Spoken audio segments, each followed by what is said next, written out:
Jamais esperava ser vereador na minha vida. Acabei sendo. Desculpa o gesto, me Bonito perdoe. demais. Fui ser deputado federal.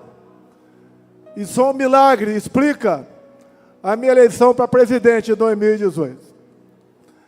Milagre da vida. E que entendo eu, na minha fé, um propósito de Deus. Quem me acusa pode ter muita coisa ao seu lado, mas nós temos 3 que eles não têm. Nós temos Deus, a verdade e grande parte da população brasileira. Vocês me fortalecem para ser o porta-voz de vocês. Vi agora há pouco aqui uma faixa, diga-nos o que fazer. No final eu falarei. As coisas acontecem na vida da gente. Em 2014, decidi disputar a presidência. Estava lá na Academia Militar das Agulhas Negras. Está no YouTube. Ali eu falei o que aconteceria ao longo dos próximos 4 anos. A sobrevivência em Juiz de Fora. A eleição. Depois, vocês não imaginam a coragem, Tarcísio, para você convidar e as pessoas aceitarem a ser seu ministro. As pessoas ocuparem funções em bancos oficiais e também nas estatais. Confesso a vocês, essa segunda parte foi muito mais difícil do que a primeira. Mas ficou uma marca no meio de vocês, que o Brasil tem jeito. É só não roubar, que a gente vai para frente. Na política, ô Satir, é você aprender a dizer não, e não sempre sim. Jamais poderia eu imaginar que um dia estaria falando para um grande público sobre justiça, anistia, direitos, perspectiva, futuro do seu país. O que aconteceu? Por muito tempo, deixamos de lado a política. Sempre dizíamos que os políticos eram todos iguais. E as cadeiras vazias foram ocupadas com este pessoal da esquerda que está aí. Em 2018, quem decidiu a eleição foi esse cara aqui.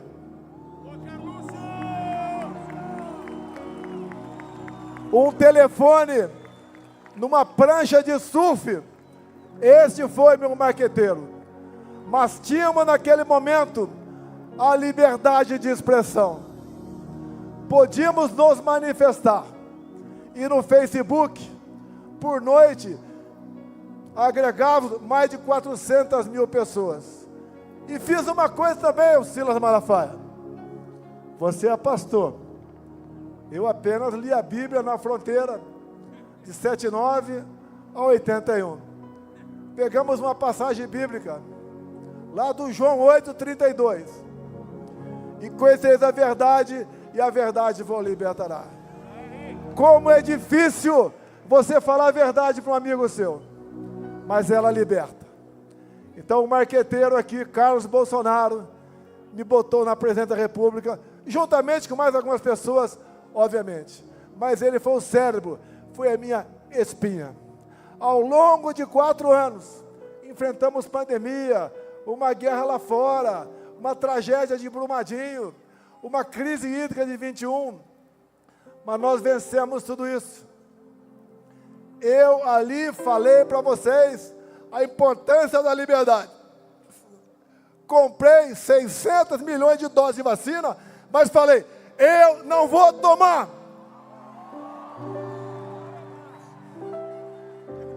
Você tem que ter liberdade para escolher o seu futuro. você arca com as consequências. Não vou entrar nessa questão. Se um dia uma grande rede de televisão me der o espaço, falarei com o maior prazer. Acabando 22. A mão pesada do Tribunal Superior Eleitoral fez-se valer na balança. Onde eu era proibido de fazer tudo, o outro lado podia fazer qualquer coisa. Me acusar de tudo, até da morte da Marielle Franco. Me acusar de genocida, de misógino, de não gostar de nordestinos, de não gostar de negros. Eles podiam tudo. Tivemos até a tal cartinha pela democracia, que me tirando de lá, estariam garantindo a democracia no Brasil. Olha que eles botaram no meu lugar. Se fala em golpe, quem tirou o cara da cadeia? Quem o descondenou? Quem botou a mão pesada na balança do TSE? Quem o colocou na presidência da República para pagar vexame agora? Como acabamos de ver, a Embraer perdendo um contrato de 15 bilhões de reais. Uma empresa outra. Porque na Rússia estava ao lado de ditadores e criminosos de guerra o atual presidente do Brasil. Outras consequências virão quando Lula assume telado no conflito Irã-Israel. Ele ficou do lado do Irã, aquele país que é a bomba atômica, para varrer Israel do mapa. Outras consequências, infelizmente, virão contra nós. 2022 foi triste. Arrastava milhões de pessoas pelo Brasil. Aqui em São Paulo, motociata com 300 mil motociclistas. Assim no Brasil todo. 1 milhão de CACs conosco. Homens e mulheres da segurança, 1 milhão de pessoas, a grande maioria conosco. O agro conosco. Quem produzia conosco. Os mais humildes do Nordeste, levamos água para lá. Até, prezado governador Zema, o Vale de Jequitinhonha, região mais pobre do seu estado, nós conseguimos, com o nosso ministro Saxida, regularizar a exploração de lítio naquela região. Em Minas, nós resolvemos a questão da cota 762 de Furnas. Em Minas, nós conseguimos, junto com o Tarcísio, 3 bilhões de reais para o metrô de BH. Nós fizemos o possível. Não esperava, confesso, aquele resultado. Mas no dia 1º, eu me pronunciei à nação e comecei dizendo: vão sentir saudades da gente. Você só sente saudades quando alguém vai embora. Ali eu anunciei que estava indo embora. Falei também que nós não somos iguais à esquerda. Nós respeitamos a Constituição, a família. Falei muita coisa. Numa cadeia, num grupo enorme de jornalistas. No dia seguinte, o Brasil estava parado, com quase 1000 pontos de estrangulamento de caminhoneiros. Eu tive a humildade de fazer um vídeo e pedir aos caminhoneiros para que desobstruíssem as pistas, porque o Brasil pagaria um preço muito alto no tocante à economia. Se eu quisesse o tumulto, o momento seria a partir daquele, com a boa vontade dos caminhoneiros. Ato contínuo, a pedido do atual mandatário. Fizemos a transição pacífica, elogiada por Geraldo Alckmin, que foi o responsável para receber isso do nosso lado. Nós nomeamos 2 comandantes de força a pedido desse cara que está no governo agora. Quem quer dar golpe, nomeia comandantes a pedido do opositor. No dia 30 de dezembro, graças a Deus, resolvi sair do Brasil. Algo me fez sair do Brasil. Não era apenas para não passar faixa. Jamais eu passaria faixa para um ladrão.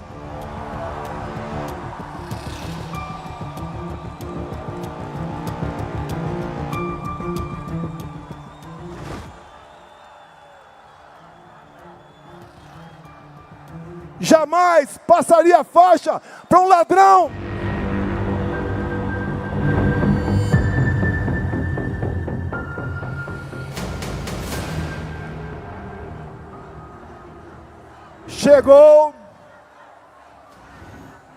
Chegou o fatídico 8 de janeiro.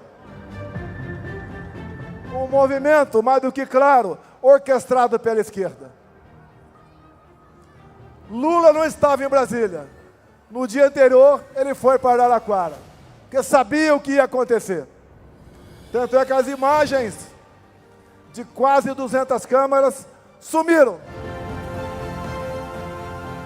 Tudo foi quebrado antes daquelas pessoas que, em parte, estavam no acampamento chegaram.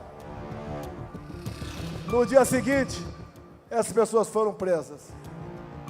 E assistimos hoje condenações a 14, 15, 16, 17 anos de prisão.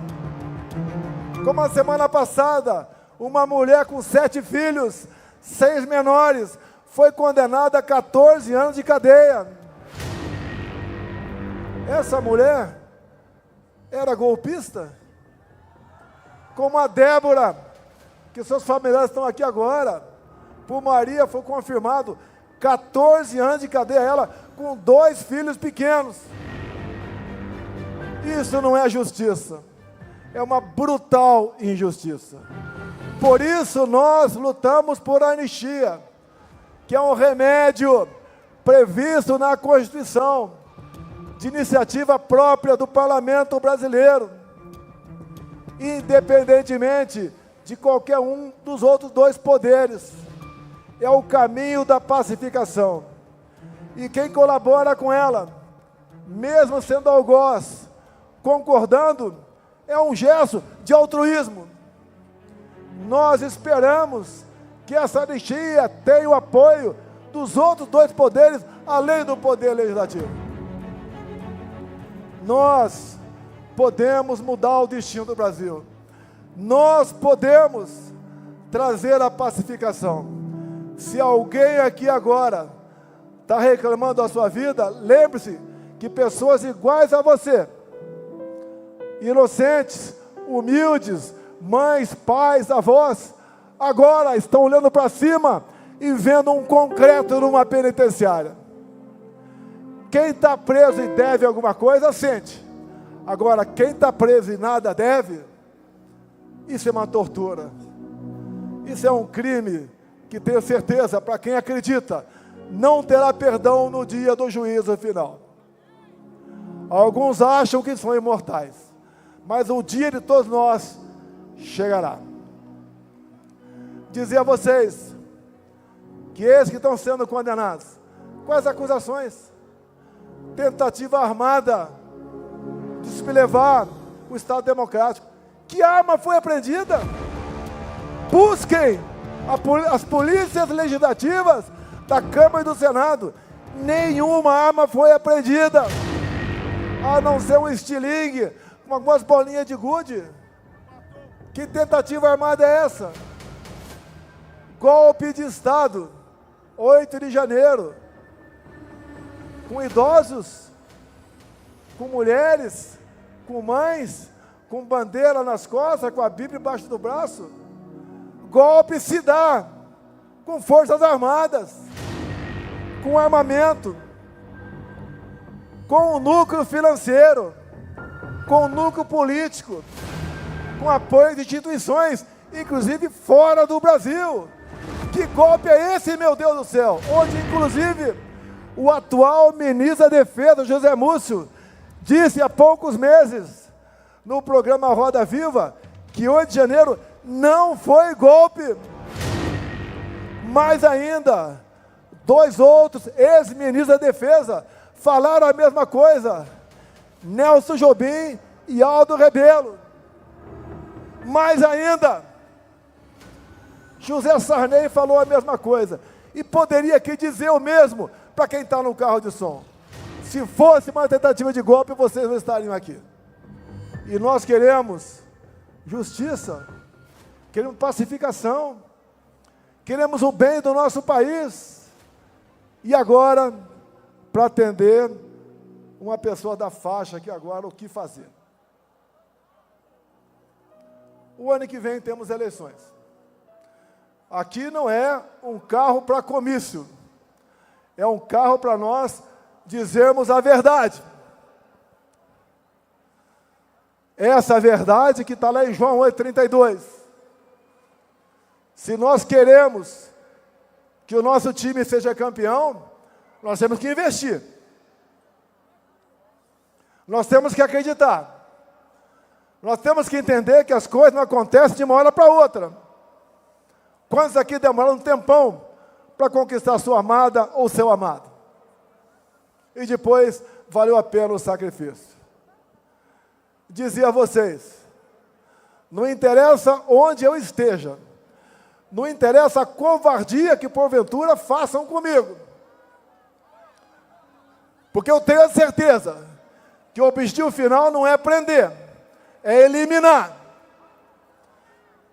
Logicamente não quero ser preso e nem morto, mas não posso fugir da minha responsabilidade, não posso fugir da verdade, não posso fugir da minha palavra para com vocês. E digo, estaria muito bem se estivesse do outro lado, mas não estou. Estou do lado de Deus, pátria, família e liberdade. Se vocês me derem, por ocasião das eleições do ano que vem, 50% da Câmara e 50% do Senado, eu mudo o destino do Brasil. Tarcísio, quando eu falo isso, tem outros 50% para o republicano, para o PSD, para o PP, o MDB, União Brasil. Se vocês me derem isso, não interessa onde esteja, aqui ou no além, quem assumir a liderança vai mandar mais que o presidente da República. Com essa maioria, nós elegeremos o nosso presidente da Câmara, o nosso presidente do Senado, o nosso presidente do Congresso Nacional, a maioria das comissões de peso no Senado e na Câmara. Lá no Senado, nas sabatinas, nós decidiremos quem prosseguirá nessa missão ou não. Nós indicaremos os integrantes das agências. Nós escolheremos, e não o presidente do Banco Central e todo o seu secretariado. Nós seremos os responsáveis pelo destino do Brasil. E dou um recado, não quero isso para perseguir quem quer que seja. Não quero isso para revanchismo. Eu quero isso pelo futuro do meu Brasil. Não tenho obsessão pelo poder.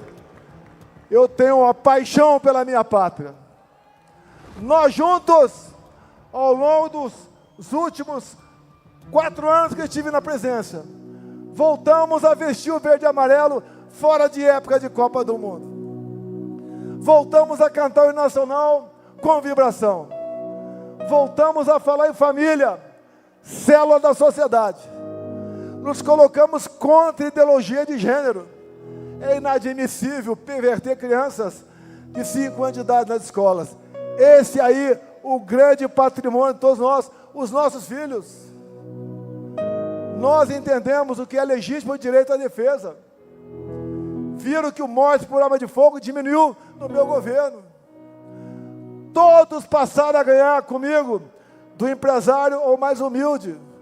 Vocês não viram durante a pandemia onde muitos governadores e prefeitos pregaram ou fiquem em casa, a economia te vê depois, como nós demos auxílio emergencial, não houve um só saque a supermercado.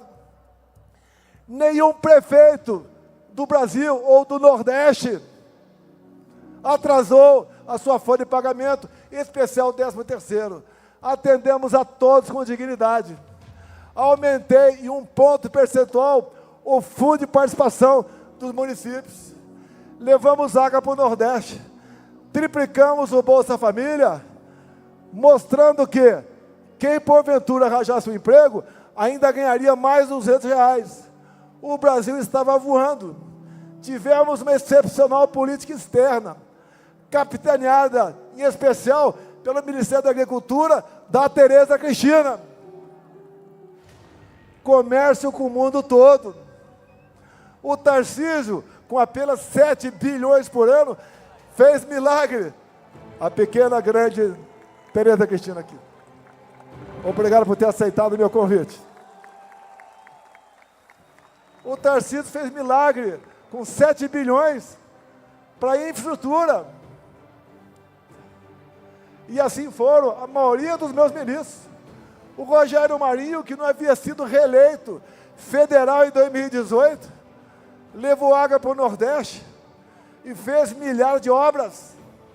Foi eleito senador na última eleições com uma vaga apenas. E agora, ele é o grande ídolo do Rio Grande do Norte. Lá, nas pesquisas, nós estamos na frente da esquerda. Lá em Alagoas, estamos na margem de erro com a esquerda. Na Bahia, uma perda enorme. Na Bahia do João Roma, uma perda enorme da esquerda. No tocante, a posição de aceitação. Nós temos como resolver o Brasil. Me permita repetir, me deem 50% da Câmara e 50% do Senado, que eu mudo o destino do Brasil. E digo mais, nem eu preciso ser presidente. O Valdemar me mantendo como presidente de honra do Partido Liberal, nós faremos isso por vocês. Me processam, mas não me processam por corrupção, por desviar recursos da Petrobras, por ter assaltado o fundo de pensão do Banco do Brasil ou dos Correios. Não me processam por ter achado dinheiro no apartamento meu, ou ter um sítio em algum lugar, ou um apartamento na beira da praia. Me processam por uma fumaça de golpe. Que golpe é esse que até hoje o Mossad não está sabendo sobre ele? Minhas senhoras, meus senhores, obrigado por mais esse momento. Nós temos alternativa, mas ela se perpetua pela confiança entre nós. Não me sinto bem na posição que me encontro, me omitir, me calar. Eu apelo aos 3 poderes da República. Sentem, conversem, pacifiquem o Brasil. Voz de liberdade, ex inocentes do 8 de janeiro. Quem porventura quebrou alguma coisa, que pague. Mas julgar e prender de baseada, isso não existe em nosso ordenamento jurídico. Não quero crer que seja vingança de uma pessoa ou de outra. Todo o Brasil sabe o que está acontecendo. Nós queremos um Congresso altivo. Nós queremos um Supremo respeitado. Nós queremos um Executivo trabalhando para o bem-estar do seu povo e não em alianças momentâneas por parte de uma minoria em causa própria. O Brasil é um país fantástico. Repito, ninguém tem o que nós temos. Quem tem uma biodiversidade como a nossa, terras agricultáveis como a nossa, belezas naturais, um povo amigo, as mulheres mais bonitas do mundo estão aqui no Brasil. Me desculpe os casados, mas eu sou casado com a mais bonita das bonitas. Nada como homem com seu coração apaixonado. E 3 Is. A todos vocês, muito obrigado por esse momento. Vamos nos preocupar com as eleições do ano que vem. Vamos mudar o destino do Brasil. Obrigado, São Paulo. Obrigado, Brasil. Brasil, acima de tudo. Brasil, acima de tudo.